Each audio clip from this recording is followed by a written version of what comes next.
ശ്രീ റെജി ലൂക്കോസ്, രഹസ്യരേഖയല്ല എന്ന് പറയുമ്പോൾ കാതലായ ചോദ്യങ്ങൾക്ക് മറുപടിയില്ല. അതായത് മന്ത്രിയുടെ വാർത്താ സമ്മേളനത്തിന് ശേഷം വീണ്ടും പ്രതിപക്ഷ നേതാവ് വാർത്താക്കുറിപ്പ് ഇറക്കിയതാണ് കാതലായ ചോദ്യങ്ങൾക്ക് മറുപടിയില്ല എന്ന്.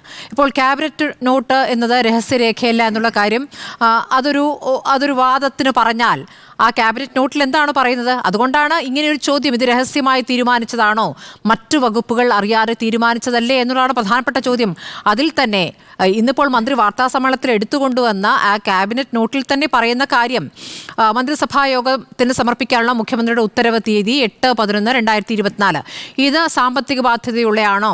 സാമ്പത്തിക ബാധ്യതയുള്ളതാണെങ്കിൽ ധനകാര്യ വകുപ്പുമായി ആലോചിച്ചിട്ടുണ്ടോ? ഉണ്ടെങ്കിൽ അവരുടെ അഭിപ്രായം മന്ത്രിസഭാ യോഗത്തിലുള്ള കുറിപ്പിൽ ഉൾക്കൊള്ളിച്ചിട്ടുണ്ടോ?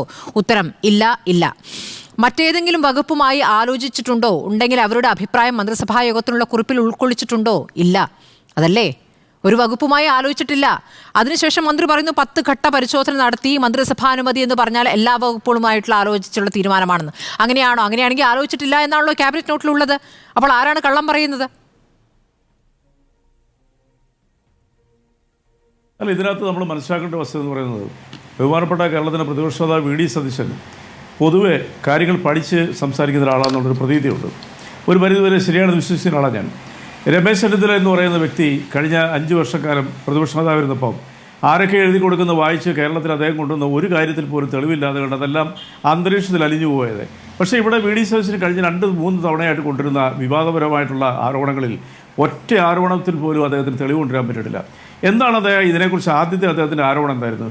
കേരളത്തിൽ മറ്റാരും അറിയാതെ കണ്ട് കഴിഞ്ഞ ഉപതെരഞ്ഞെടുപ്പിൻ്റെ കാലത്ത് രഹസ്യമായിട്ട് വിജ്ഞാപനം കൊടുത്തു. ഈ ഒയാസിസ് ബ്രൂവറിയുമായിട്ടുള്ള ബന്ധം രഹസ്യ അജണ്ടയായിരുന്നു. അത് ബഹുമാനപ്പെട്ട മുഖ്യമന്ത്രിയും ഈ പറയുന്ന എം പി രാജേഷ് എക്സൈസ് മന്ത്രി മാത്രം പറഞ്ഞുകൊള്ളാണെന്നാണ് അദ്ദേഹം പറഞ്ഞത്. പക്ഷേ വേറെ ആരെയും അറിയിച്ചില്ല എന്ന് പറഞ്ഞു. എന്തിനതി അദ്ദേഹം കൊണ്ടുവന്ന ഏറ്റവും വലിയൊരു ആരോപണം ഉണ്ടായിരുന്നു. അത് ആ ആരോപണം ഇവിടെ ചർച്ചയിൽ ആരെങ്കിലും ഉന്നയിച്ചാണ്ട് ഞാൻ കണ്ടില്ല. അദ്ദേഹം പറഞ്ഞത് എന്താ, പർട്ടിക്കുലർ പഞ്ചായത്തിനെ പോലും ഇത് അറിയിച്ചിട്ടില്ല എന്ന് പറഞ്ഞു. അതായത് ഒരു വ്യവസായം, ഒരു ഇൻഡസ്ട്രി സ്റ്റാർട്ട് ചെയ്യുന്നതിനുള്ള സവിശേഷമായ അധികാരം വെച്ചുകൊണ്ട് ഈ പഞ്ചായത്തിനെ മറച്ചു വെച്ചുകൊണ്ടാണ് ഈ തീരുമാനം എടുത്തെന്ന് പറഞ്ഞു.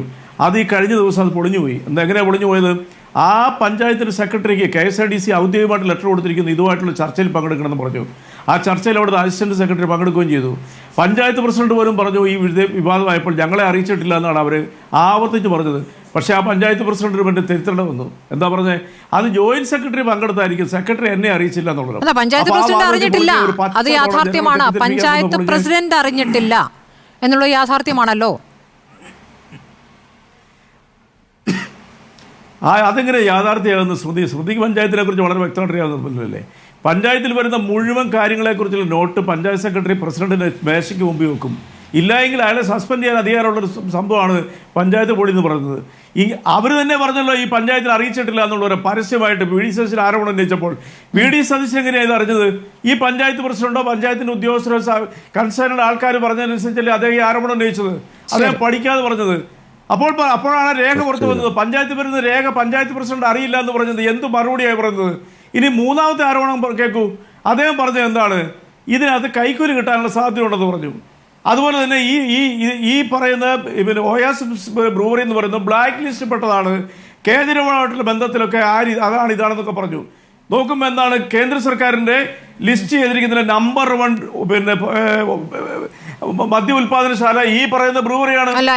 മൂന്നാമത്താണ് ഏറ്റവും ഭീകരമായിട്ടുള്ള കേന്ദ്രാനുമതി.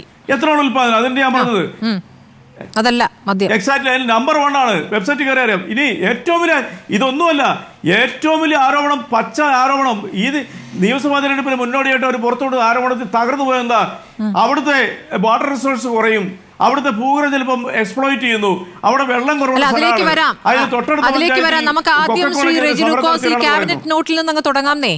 ക്യാബിനറ്റ് നോട്ടിൽ മറ്റേതെങ്കിലും വകുപ്പുമായി ആലോചിച്ചിട്ടുണ്ടോ? ഉണ്ടെങ്കിൽ അവരുടെ അഭിപ്രായം മന്ത്രിസഭാ യോഗത്തിലുള്ള കുറിപ്പിൽ ഉൾക്കൊള്ളിച്ചിട്ടുണ്ടോ എന്ന ചോദ്യത്തിന് ഇല്ല എന്ന മറുപടി. പിന്നെ എങ്ങനെയാണ് എല്ലാവരുമായി ആലോചിച്ചു എന്ന് മന്ത്രി പറയുന്നത്?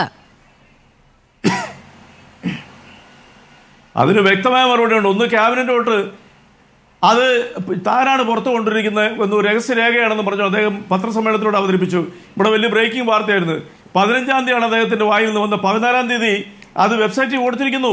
ആ വെബ്സൈറ്റിൽ ഇപ്പൊ നമുക്ക് വരെ അറിയാം. മുഖ്യമന്ത്രി താങ്കൾ ചോദ്യത്തിനല്ല മറുപടി പറയുന്നത്.